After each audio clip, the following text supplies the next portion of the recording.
on. How you holding up? Bad I know what I want, which was a family. So, regardless of what the outcome of our relationship was, Lisa and I still, and she still, agreed to have kids together, because we're both young, we both talked about wanting to be as young as possible, and we just so happen to be in a position, a very abnormal let's pull trade. We understand it's a calculated risk, right? We talked about calculated risks in life, you know? As long as you go into the situation with some confidence, then you should be fine. So you take the risk, and the perfect analogy I like to use this,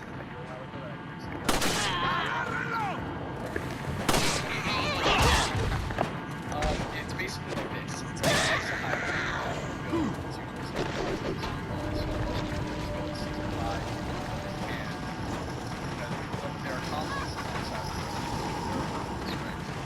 ¡Detrás de ti, imbécil! Let's just say hypothetically, in a scenario in my case, there's no barriers. ¡Detrás de ti, imbécil! Essentially, I just take it into, you know, sport, fucking flying on the highway, I fuck's fully aware. Going around. Like, use, like, not shit that normal 90 people do. But, you know, and then sometimes.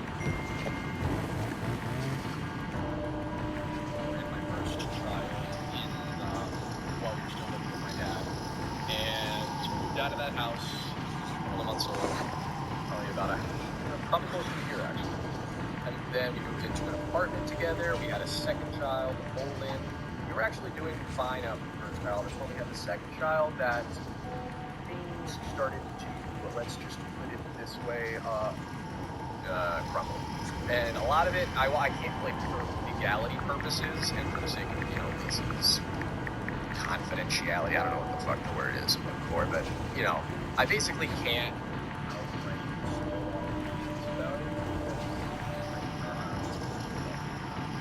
lot of it.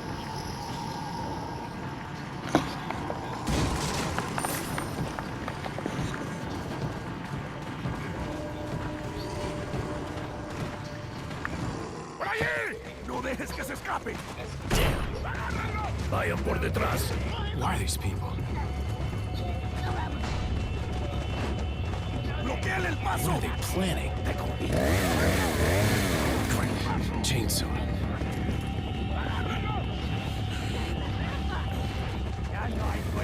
Shit. ¡Te voy a matar! Son of a... ¡Te voy a hacer picadillo!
Detrás de ti, imbécil.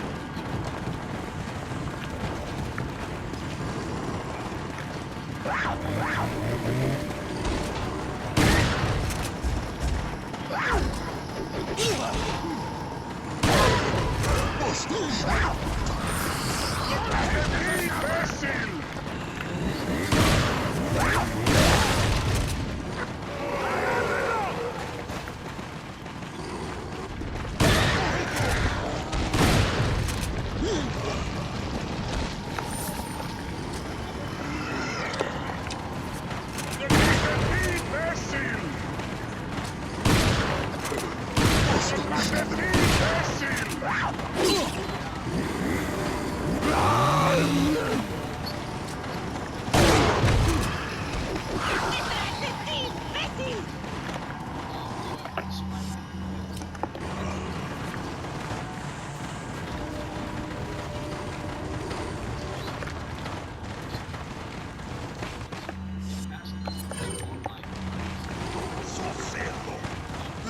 ti, imbécil.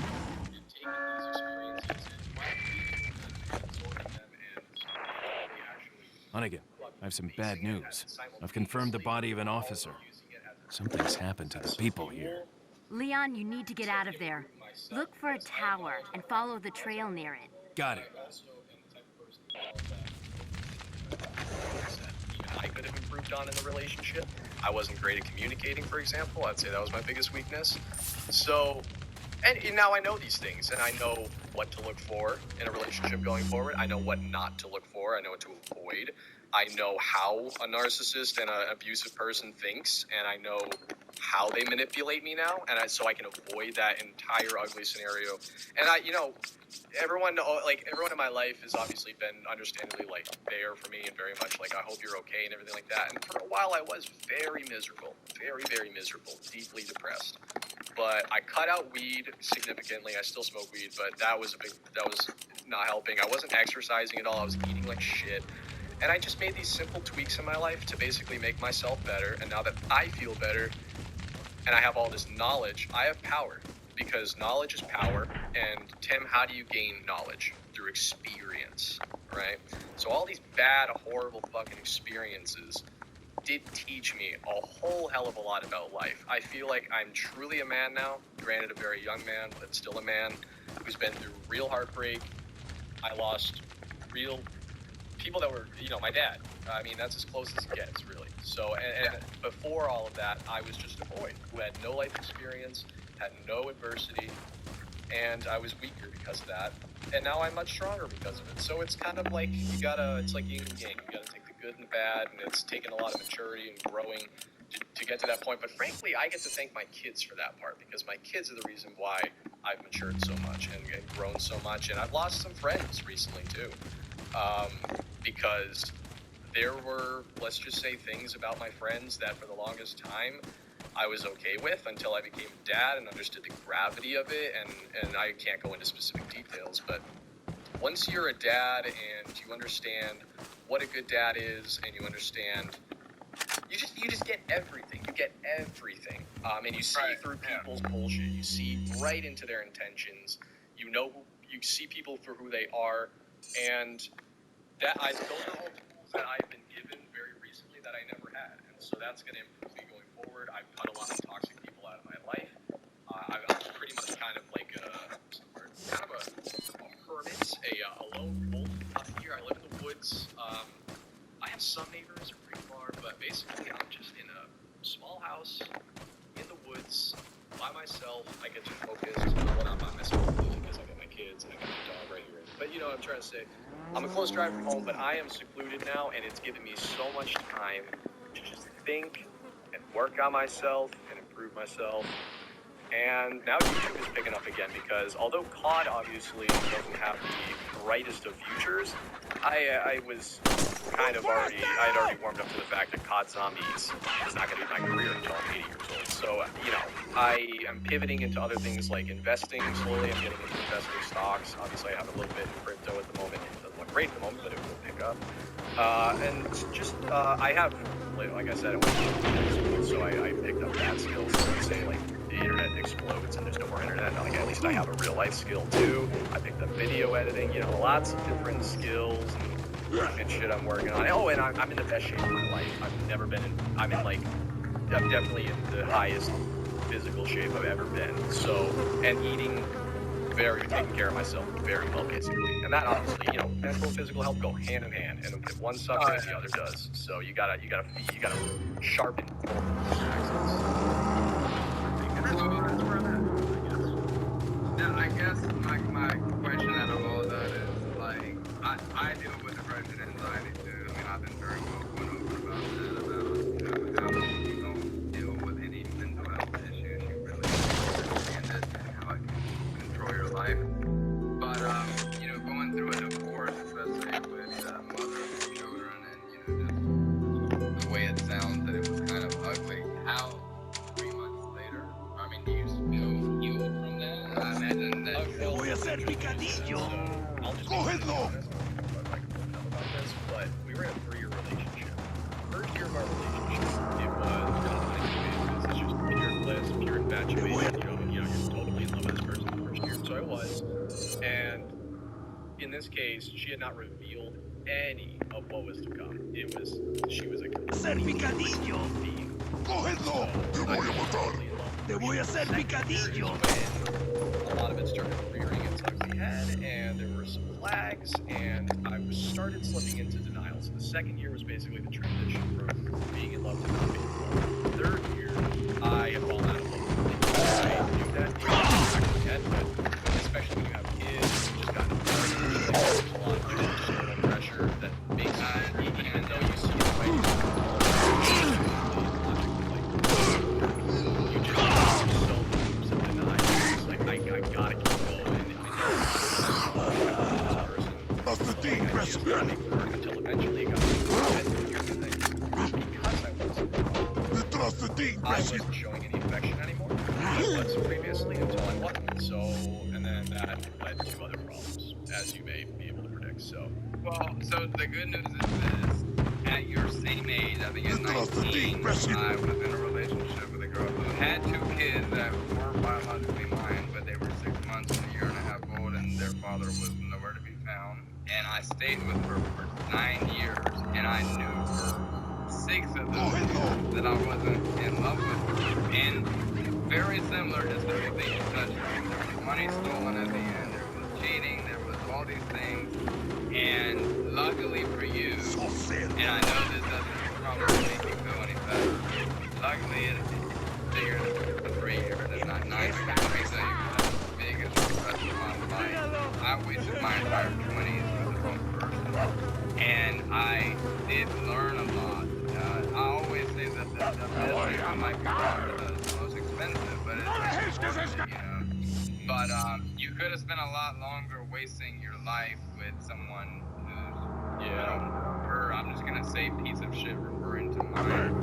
But you know, I had a real piece of shit girl that, and it devastated me because I was naive and I just didn't understand what I was truly capable of doing because I'm a good person. Like, yeah, that's the thing, because bad people see good people. They see people like us who are giving and naturally good people, and they know, and they know that they can take and manipulate, and that's why that's your focus. Yeah, so I feel for you. It took me longer than 3 months, but again, we were together for like 8. And even though I knew it wasn't right, it was still very persistent because you basically are trading in your whole life the way you know what I mean. You know, I had. Te voy a hacer picadillo. Cógelo.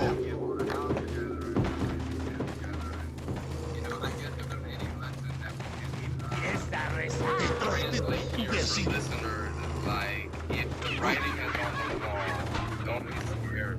Don't ignore it. Yeah, don't be scared and don't ignore it because maybe there's a few cases out there, but 99% of the time, if you have a gut feeling that something's not right, it's not.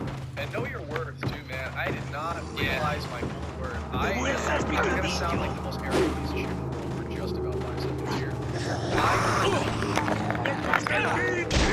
Anyone that I knew in my personal life, not I was more valuable as a 19-year-old than any of those peers.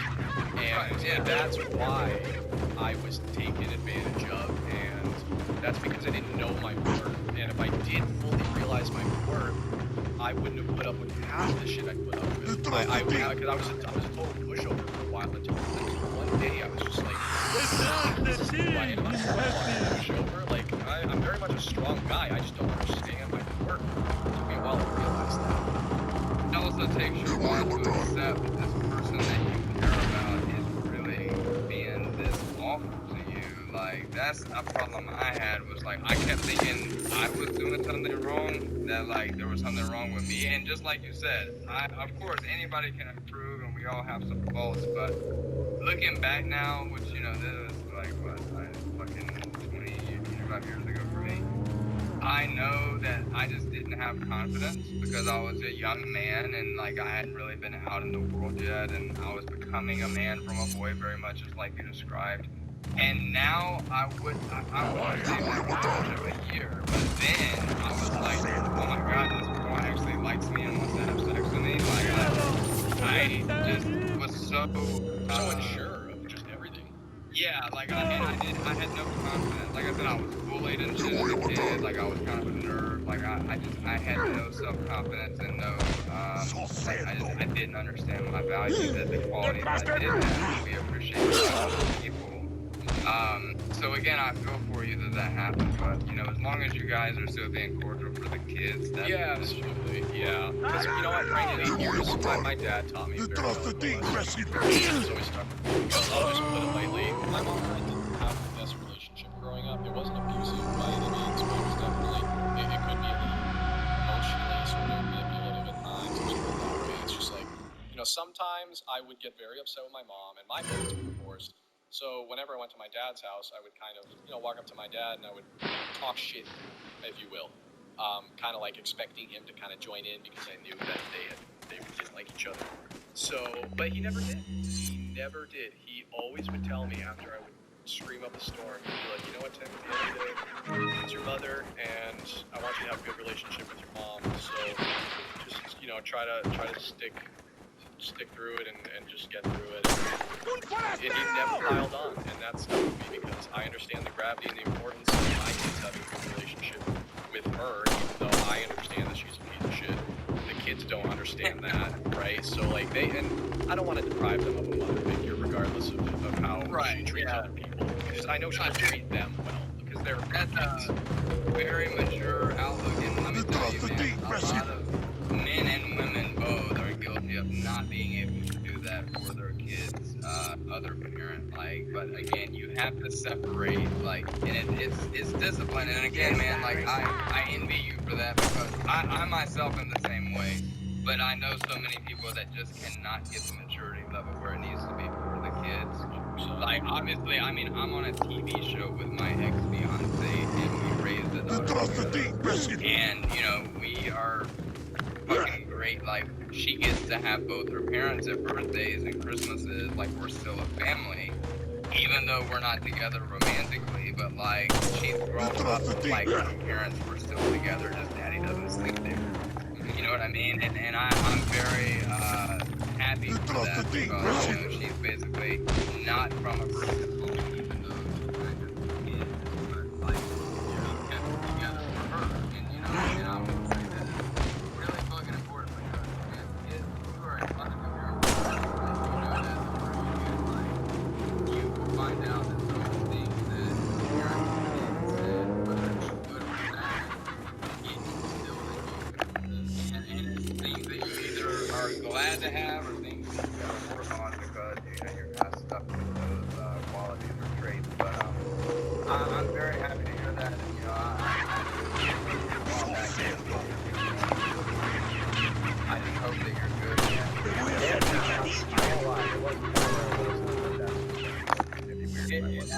Absolutely, man. Like, you know, that's devastating. Like, I remember reading one time, said that, like, you know,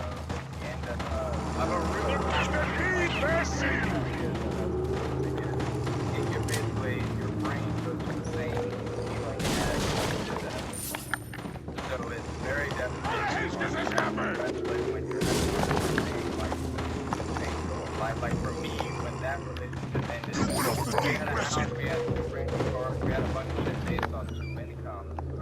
So I had to sell everything. I had to sell the cars. I had to basically start over. So that's what I was just talking about. The difference now, if I break up with my kids, none of the changes. I mean, right for time for being gone. I have money. I got my house. I got my shit. Worry about all your life and assets. Just trying to.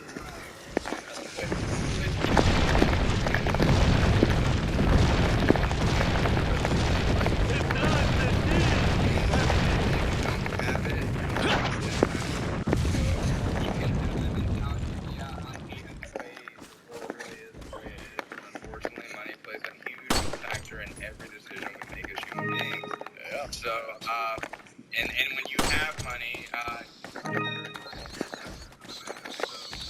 not saying that money is more important than family, it's not more important than your loved ones, of course. Your health, for example, is something that you can take advantage of. When you have it and you realize that to be a millionaire, like I would never trade my health for money. I don't want to be Elon, even though he's successful, he can do very take care of himself. He's like kind of falling apart. Well, that, I mean, just... So says he. I've seen money recently with someone very close to me, inherited a lot of money, and immediately got hooked on drugs, and, you know, it enabled that person to go and do a bunch of bad things. And you like when you're talking about people winning the lottery, and they're talking about how the money just ruins their life. So, not only is money, there's a lot of evils with money, too, but if you're smart with it, you know, having some money in life will obviously present opportunities. Yeah, I was going to say, do you believe in the expression that kind of money doesn't change you, it just kind of amplifies who you are? Like, are you a subscriber of that belief? Because a lot of people would argue that money doesn't actually change your core personality, it just amplifies it. It's a defensive question, to be honest. Yeah, well, I think that when people that are not used to having money, that's why you see so many people, like, for example, that lose it all, or you see people like Mike Tyson that, you know, had a net worth of $200 million at one point that now is practically bankrupt because they don't know how to manage. Like, when you see these people on TV that won the lottery and they're like showing, oh my, I got a brand new bed. Immediately, I can just tell by the cars they pick, we're gonna go broke. I mean, it's very funny, man. It's like so stereotypical, but like it's really true. You can tell a lot about the character, about what they spent the first bit of money on. You know, so you want to set up a good life for your kids, I'm sure, when you're gone, and make sure they have something. And like, in other words, I mean, again, like I'm not a multi-millionaire. I still have goals.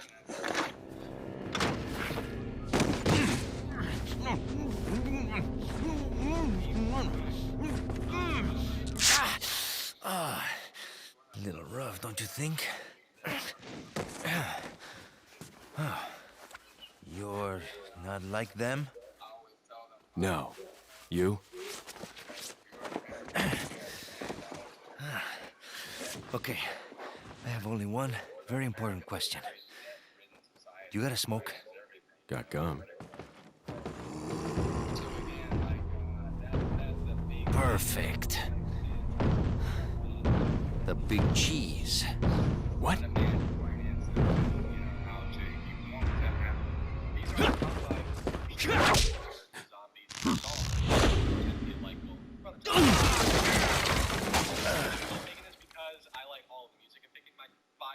Songs isn't easy. Also, music is very subjective, so we're not going to have identical opinions. With that, let's get into it. Number 5,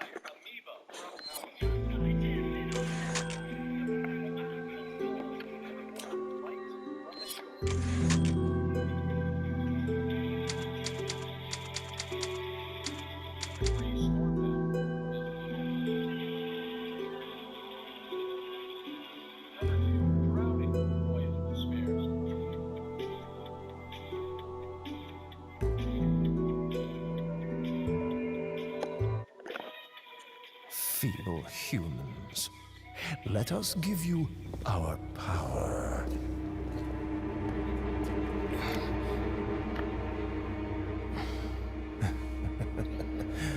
Soon, become unable to resist this intoxicating power.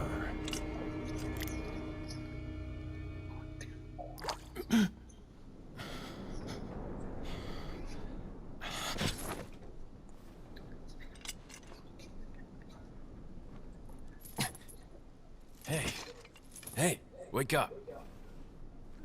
Ay. Crawl out of one hole and into another. You want to tell me what's going on here? Americano, see? Now what brings a bloke like you to this part of the world? Oh, hey, easy, whoever you are. Name's Leon. Came here looking for this girl. Seen her? What, are you supposed to be a cop or something? Nah, you don't look the type. Maybe. Okay, let me guess. She's the president's daughter? It's too good for a guess. Want to start explaining? Psychic powers. Nah, just kidding with you, amigo. I overheard one of the villagers talking something about the president's daughter in the church.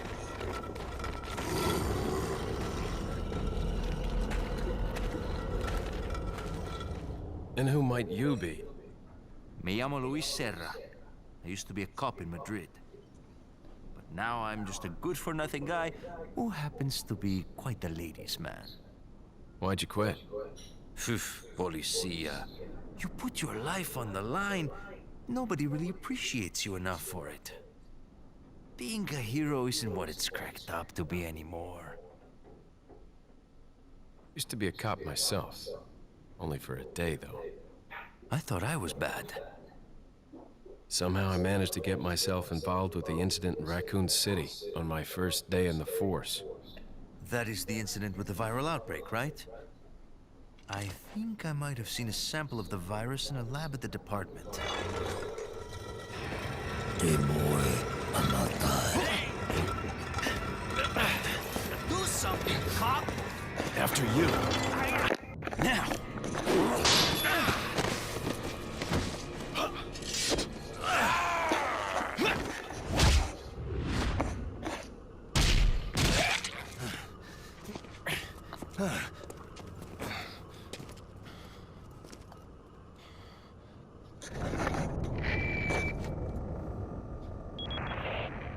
It's Leon.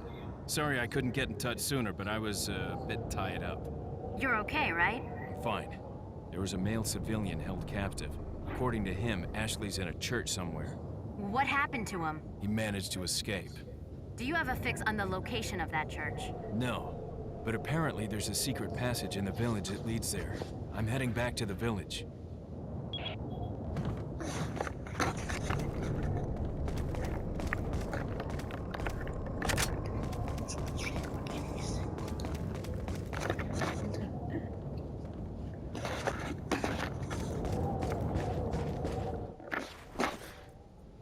Over here, stranger.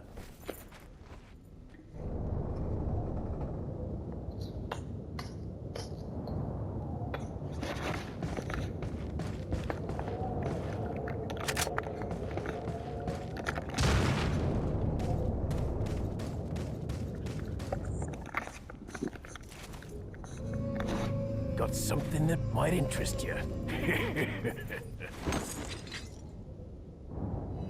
Got a selection of good things on sale, stranger.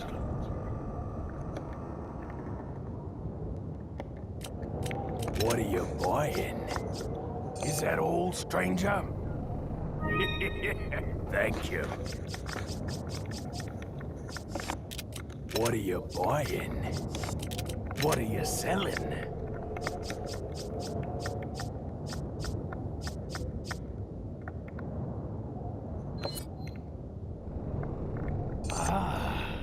I'll buy it at a high price. Thank you. Is that all, stranger? Thank you. What are you buying? What are you buying? What are you buying? Is that all, stranger?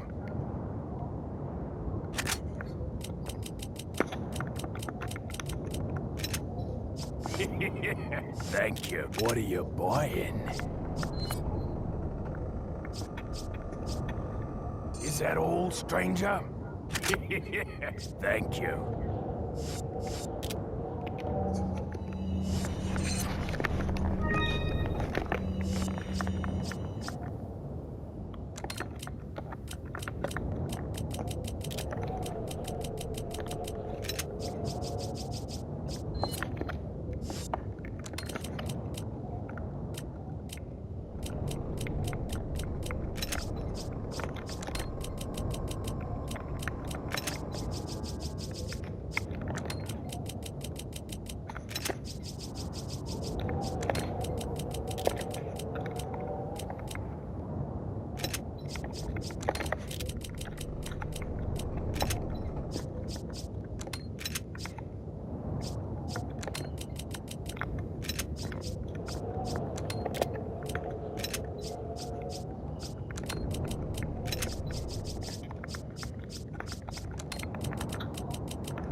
Yeah.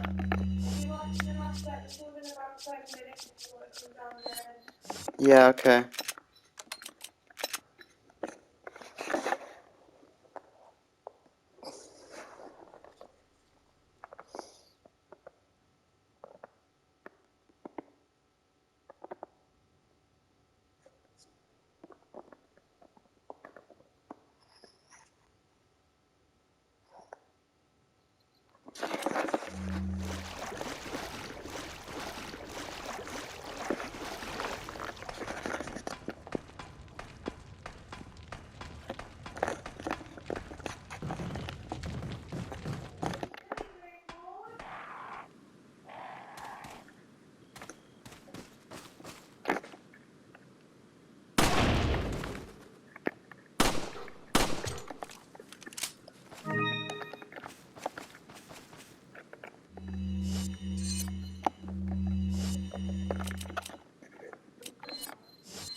Nuestro jefe se cuidará de la rata.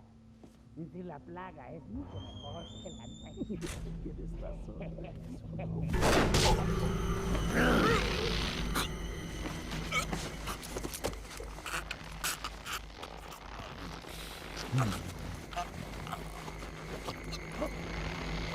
Bye. You carry the same blood as us, it seems. Nevertheless, you're an outsider. Just remember, if you become unpleasant to our eyes, you'll face severe consequences.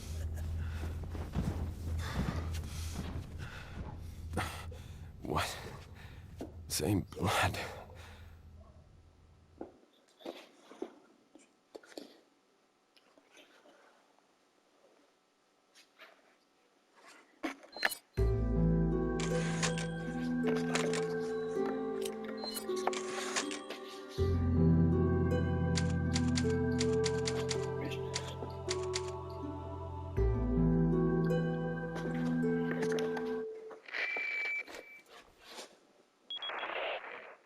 Leon, I've been able to get some new info that might help you.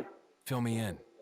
Apparently, there's a religious cult group involved. They're called the Los Illuminados. Los Illuminados?